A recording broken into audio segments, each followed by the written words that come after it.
I suppose that's the other big change. You know, timber supplies have dried up, and when people, certainly when lowers were building, they'd be using a lot of green wood for planking, for example, and it's much more pliable. It's much easier to bend, and it's much harder to get timbers like that for working in.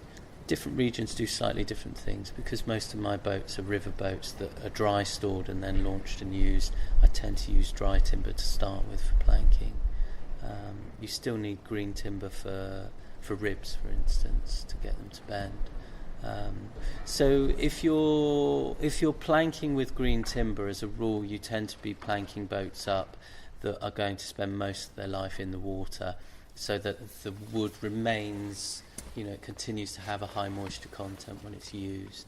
And so, yeah, when you're building boats like I'm building that are maybe dry stored, launched and used, and then taken back out and dry stored, it makes sense to plank them up with dry timber, because if you plank them with green, then the timber would dry out and they'd be very leaky. So yeah, you have those kind of variations.